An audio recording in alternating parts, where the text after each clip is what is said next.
tentang masyarakat dan negara MB. Di tahun 2019 ini adalah tahun politik yang panas kalau menurut saya, karena semua hal dikaitkan dengan politik, termasuk juga dengan agama.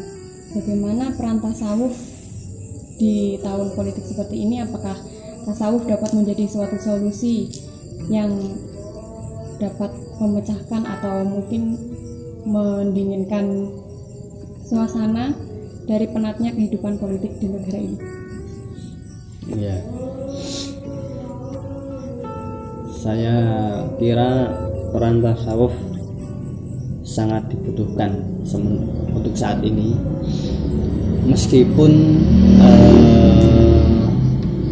tidak mengalami peristiwa politik yang panas seperti ini.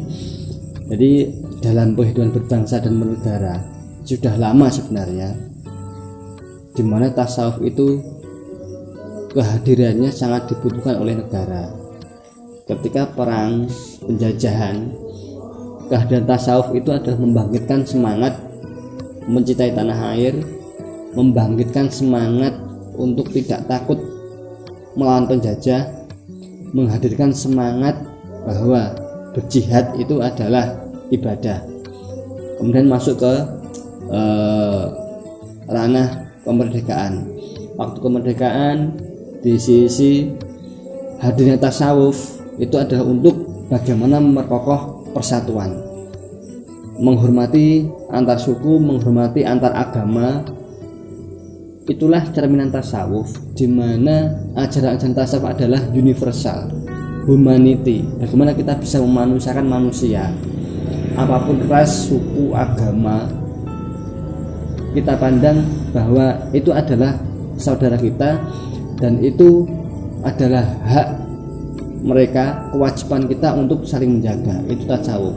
Di era modern ini, tasawuf diperlukan untuk menata kembali, untuk menjaga moral, etika, di mana memang ciri khas dari tasawuf itu sendiri adalah ajaran akhlakul karimah. Jadi yang dibutuhkan kehadirannya adalah ajaran-ajaran rohani, ajaran-ajaran akhlakul karimah yang mampu membina anak-anak muda, yang mampu membina orang tua dan elemen bangsa untuk bisa berkehidupan bernegara yang baik. Jadi tasawuf itu memang mengajarkan seperti itu. Kita berpancasila yang baik, itu adalah ajaran tasawuf. Kita mentaati undang-undang, kita beretika dalam berpolitik, kita beretika dalam berbisnis, bermasyarakat, mulai dari RT, kabupaten, provinsi atau negara. Dengan tasawuf itu dalam menjalankan fungsi-fungsi kenegaraan, berbagai macam elemen ini bisa berjalan dengan baik. Gitu. Jadi seperti apa yang saya dengar sendiri, bahwa untuk saat ini hal yang paling tepat, resep yang paling baik, cara obat yang paling ampuh untuk membenahi kondisi bangsa adalah tasawuf. Dimana tasawuf ini memang sudah berpengalaman, memang ciri khasnya dari waktu ke waktu selama berabad-abad adalah untuk membenahi akhlak itu sendiri, untuk membenahi moral, etika, apalagi dimana itu dimulai dari sejak dini, sejak usia anak-anak, remaja, itu sudah dikenalkan dengan dunia tasawuf, dengan porsinya anak-anak, sehingga ketika dewasa cerminan-cerminan tasawuf itu hadir dalam kehidupan.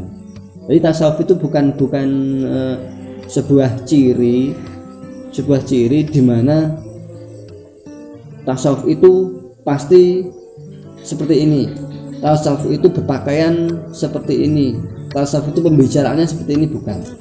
Tasawuf itu adalah ruh. Jadi tidak bisa ditonjolkan, tidak bisa ditampilkan. Tapi tasawuf itu hadir sebagai saripati sebuah kehidupan. Seperti agama kita tidak perlu beragama itu terlihat, atributnya, terlihat lahiriahnya. Agama itu sendiri adalah kehidupan itu sendiri, di mana kita berkehidupan yang baik, bermasyarakat yang baik, itulah agama dan itulah tasawuf.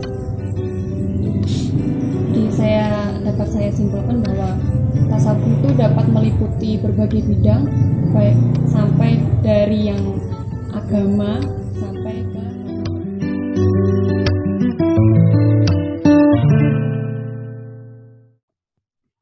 Ya, Assalamualaikum warahmatullahi wabarakatuh. Kami dari kelompok 11 ingin menjelaskan materi tentang tarekat dan politik di Indonesia.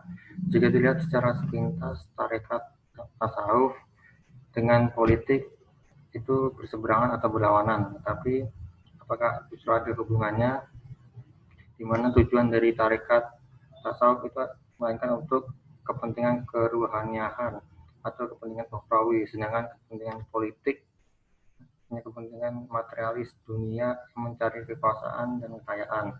Tentunya para pembaru Islam mulai memurnikan ajaran praktek tasawuf agar tidak menyimpang yang ditunggangi kepentingan-kepentingan politik. Langsung saya akan bahas bagaimana sejarah politik, sejarah perkembangan tarekat di bidang politik di Indonesia. Sejarah perkembangan tarekat di bidang politik. Pada awalnya, proses Islamisasi di Indonesia disiarkan secara perorangan, tetapi seiringnya berjalannya waktu, pemerintah atau penguasa telah memeluk agama Islam, menyiarkannya untuk tujuan politik dan tidak bersifat keagamaan lagi. Hal tersebut terlihat pada proses Islamisasi di daerah Sulawesi Selatan yang dilakukan oleh Raja Makassar. Sama halnya dengan proses penyiaran Islam di Sumatera Selatan yang dilakukan di Kesultanan Banten, bukan lagi tujuannya untuk dakwah tetapi untuk bersifat politis. Tarekat itu sendiri adalah metode, jalan atau alat yang digunakan para sufi untuk menyucikan diri atau jiwa dalam bentuk berzikir kepada Allah. Dalam perkembangannya, tarekat mengalami transformasi, yaitu mulai berkiprah pada bidang politik. Keterlibatan para sufi di dalam ranah politik dengan bentuk langsung dan tidak langsung. Secara langsungnya dapat berupa menjadi kepala daerah, kepala birokrasi, atau menjadi anggota DPR. Dan secara tidak langsungnya dengan memberikan dukungan kepada pemimpinan pemerintah melalui dukungan partai, pemilu, dan pilkada.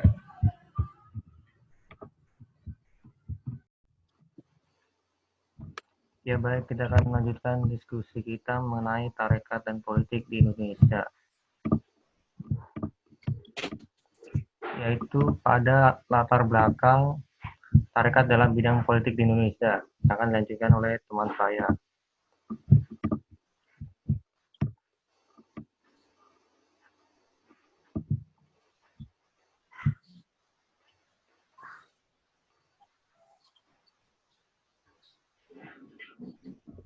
Latar belakang tarekat dalam bidang politik Indonesia.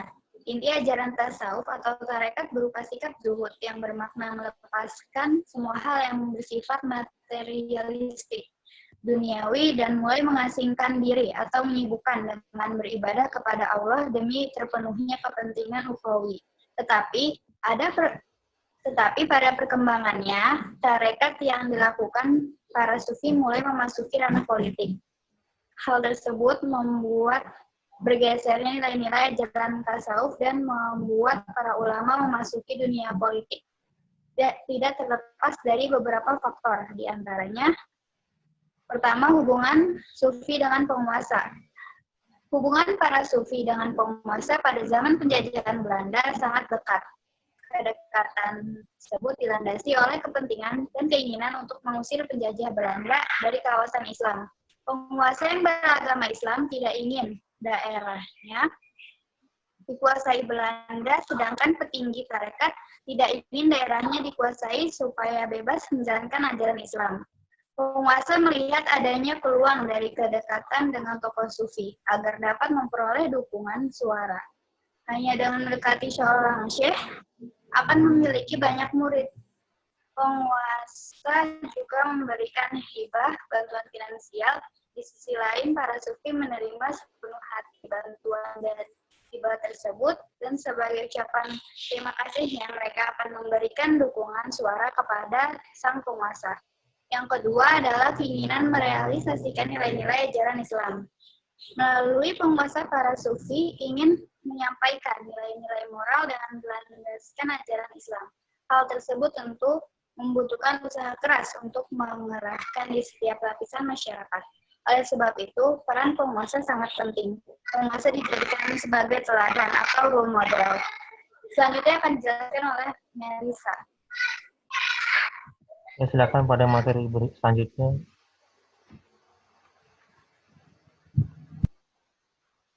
Oke, selanjutnya peran tarekat dalam ranah politik di Indonesia.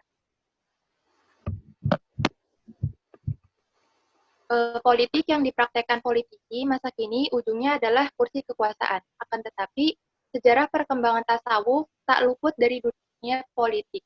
Misalnya, Abu Dzar Al-Ghifari yang mengkritisi kebijakan dan gaya hidup Muawiyah. Dari beberapa referensi yang ditemukan, ada 3 peranan yang terlibat tarekat di dunia politik. Yang pertama, ada perjuangan melawan kolonialisme. Di Indonesia, seorang ulama, Syekh Yusuf Al-Makassar, membantu pasukan Banten untuk melawan penjajahan Belanda yang dipimpin Kapten Van Happel yang ingin menaklukkan Banten. Pada bulan Juli tahun 1888 Banten, Anyar terjadi pemberontakan. Pemberontakan dilakukan oleh kaum petani dan beberapa mengguncang kolonial Belanda. Pemberontakan itu dipimpin pengikut tarekat Qadariyah Nasya'baniyah. Dipimpin oleh Kiai Haji Marzuki, Kiai Haji Wasid, dan Syekh Abdul Karim. Tasawuf ini memberikan semangat untuk cinta tanah air, membangkitkan semangat untuk melawan penjajahan, dan memberikan semangat bahwa berjihad adalah ibadah. Kemudian peran tasawuf membantu melawan pemberontakan. Adanya para pendiri tarekat dalam politik dapat membantu melawan pemberontakan yang terjadi. Karena jika Indonesia sampai jatuh ke tangan para penjajah, pasti akan hancur akhlak bangsa Indonesia dan akan dihinakan oleh bangsa penjajah. Oleh sebab itu, para pendiri tarekat atau pengikut tarekat turut aktif dalam membantu melawan pemberontakan. Kemudian yang terakhir, peran dari tasawuf di ranah politik itu membentuk partai politik. Mendirikan partai politik, yaitu seperti Persatuan Tarbiyah Islamiyah atau PERTI, oleh anggota-anggota Naqsyabandiyah dan Partai Politik Tarekat Islam atau PPT yang dibentuk oleh Syekh Jalaluddin. Hal ini dilakukan dengan tujuan untuk mendapatkan kucuran dana, hibah tanah, perbaikan fasilitas umum maupun kemudahan dalam akses birokrasi. Kemudian selanjutnya dampak positif dan negatif tarekat dalam bidang politik ini, yaitu dampak positifnya dapat memberikan proses internalisasi nilai keislaman pada masyarakat dalam skala yang lebih luas. Jadi nilai-nilai Islam itu bisa menyebar lebih luas lagi dengan adanya tarekat di bidang politik ini. Tapi ada dampak negatifnya juga, yaitu hilangnya atau memudarnya nuansa spiritual atau barokah. Jika tarekat berkaitan dengan kehidupan, akan terjadi penyelewengan dari ajaran tasawuf atau tarekat, yaitu konsep zuhudnya. Jadi kan tarekat itu kan awalnya kan dia menghindarkan duniawi dan mendekatkan diri kepada Allah gitu. Tapi ketika tasawuf ini masuk ke ranah politik, dikhawatirkan akan hilangnya atau memudarnya nuansa spiritualnya. Kesimpulan dari materi ini adalah pada awalnya tarekat hanyalah sebuah metode jalan atau alat yang digunakan oleh para sufi untuk pendidikan spiritual, yaitu pengisian diri atau jiwa dalam bentuk berzikir kepada Allah. Dalam perkembangannya, tarekat mengalami transformasi, yaitu mulai berkiprah pada bidang politik. Kemunculan tasawuf dalam bidang politik tidak lain adalah sebagai kritik atas kekuasaan para penguasa agar tetap berada di jalan yang benar dan tidak berlaku zalim.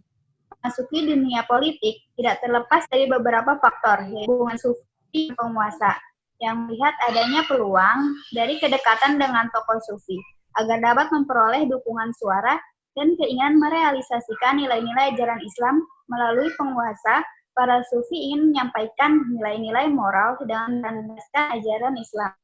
Kemudian peran tarekat dalam ranah bidang politik di Indonesia, yaitu yang pertama mengusir atau anti kolonialisme. Yang kedua, membantu pemerintah melawan pemberontakan.